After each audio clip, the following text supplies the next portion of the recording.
The thing I wanted to discuss today is the concept of the starving artist. I believe that if you're a starving artist in 2023, you're choosing to be.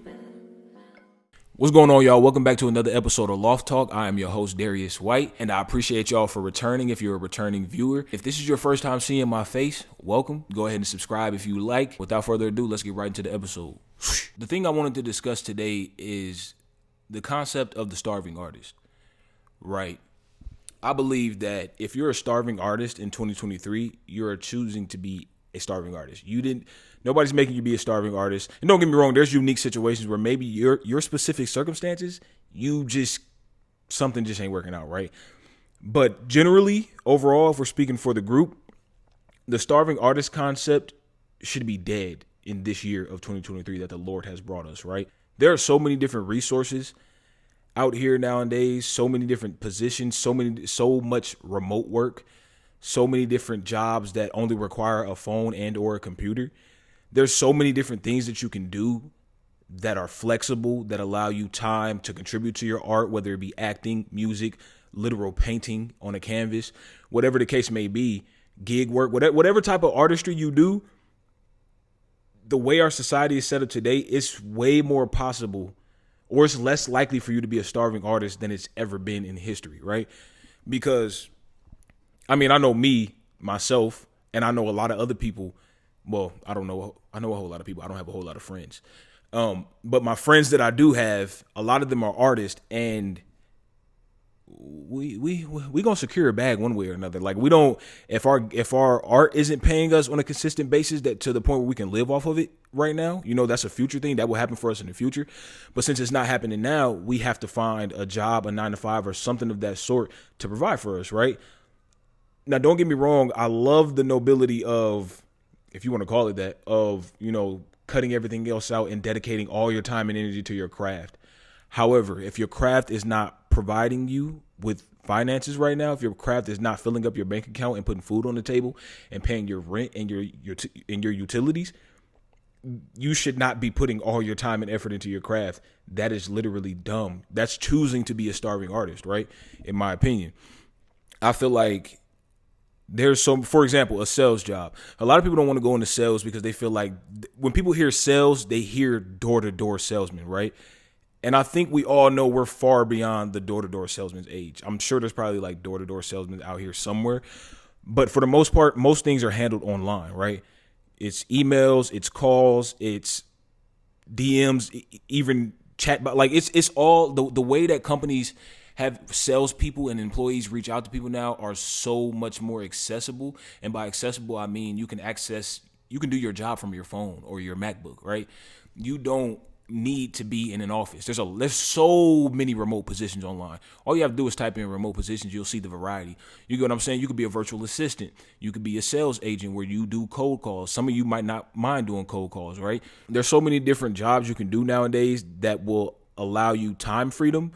Of course, no job is going to allow you total time freedom, but there's so many different jobs where the schedule is flexible and remote to where you don't have to give your all and literally your physical and your time to a corporation, right?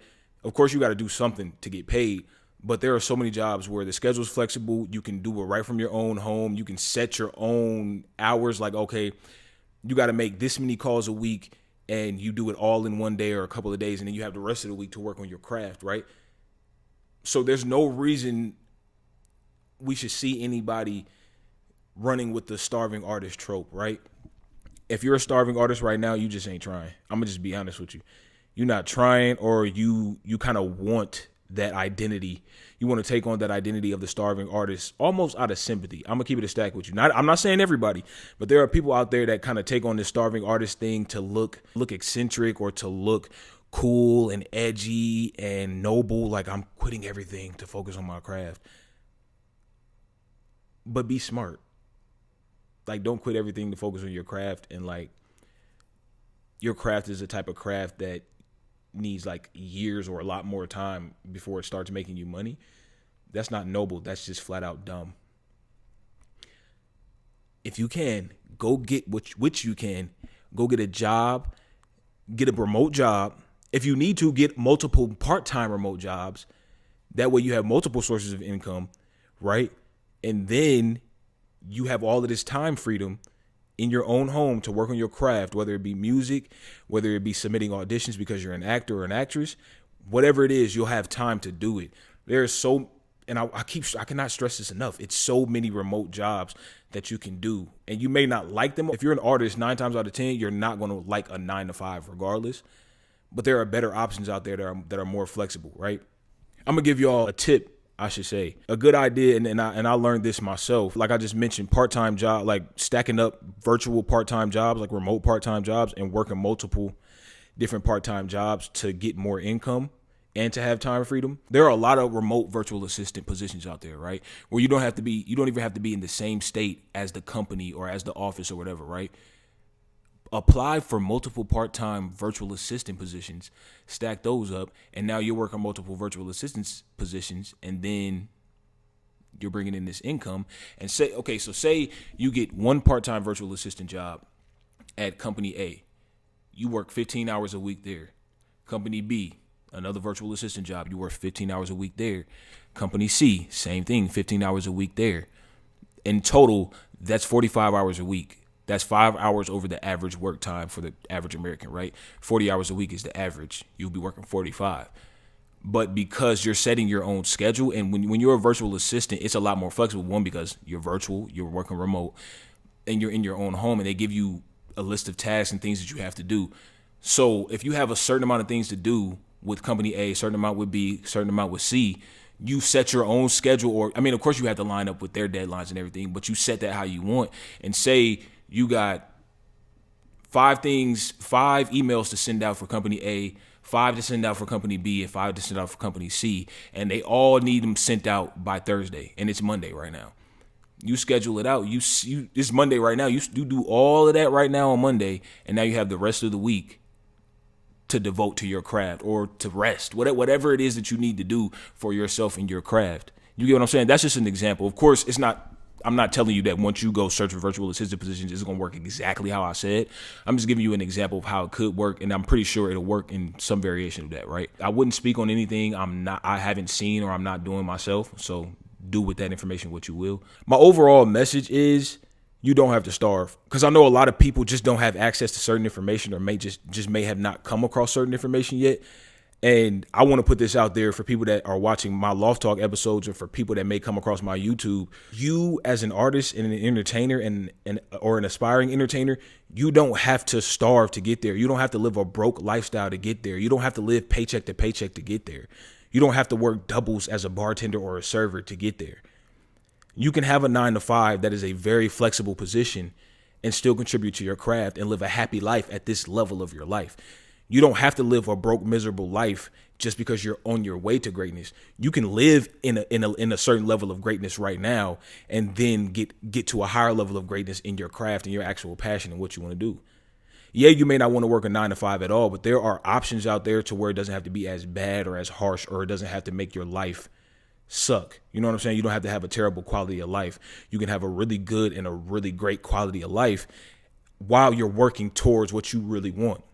And I think a lot of people have it in their minds that you have to struggle. Life comes with its ups and downs, and that this isn't going to make your ups and downs disappear.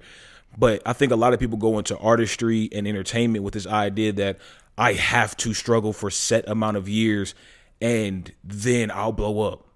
No, like, I think people forget that there are a lot of people who had money or were rich before they blew up with their craft, right? There are a lot of people who had a pretty decent financial, lifestyle. They had a pretty decent income before blowing up. You don't have to be starving. That's not the only way to your dream career. That's not the only way for your dreams and goals to come true, right? Take Jay-Z, for example. And this, I don't want this example to throw you off. I want y'all to know exactly what I'm saying when I bring this example up. Jay-Z had made money. Jay-Z was stacked before his music took off. Before he released his first album and all of that, Jay-Z had money already. You get what I'm saying? A lot of people think you have to be, Jay-Z was from the hood and he grew up in Marcy Projects, but Jay-Z ended up making his own way and getting some wealth prior to his music, prior to him even being famous. So you can have a life where you have money and you can take care of your bills and have some overflow to where you can do what you want to do and live a full life right now before you take off in entertainment, right? It doesn't have to be struggle, struggle, struggle, hate your life, and then take off and everything's beautiful. That's some people's story, but that don't have to be your story. You get what I'm saying? And outside of that, you don't need a degree to get a job anymore. I think that the world has shifted in a way where I'm going to step out on a limb and say that a degree has become sort of obsolete in certain areas. And I have a degree myself, so that isn't to shit on people that went to college. You know what I'm saying? I don't want to say you wasted your time because that's not true, because I got my degree, but I know what I got out of my undergrad experience, right? It was a lot more than just that piece of paper. It was the people I met, the experiences I had, right? So that's not me shitting on people that went to college and got a degree. But a lot of jobs nowadays aren't necessarily requiring a degree. You get what I'm saying? I've worked at jobs that I got due to my experience, which I would like to think is due to my degree and my studies and all of that, where I was right next to people who never even touched the college campus. You get what I'm saying? So degree is not necessary. If you're sitting here thinking, you're watching this, you're listening to me, you're like, I want to be an artist, I want to be an entertainer, but these positions and stuff you're talking about sound like you need some type of education behind it. And to be honest, everything I named, all you need is a high school education or a GED, right?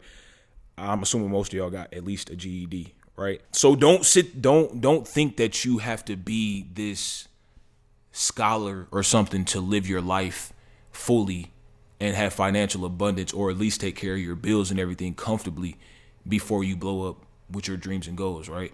You can still live a great full life, degree or not, prior to blowing up in entertainment, right?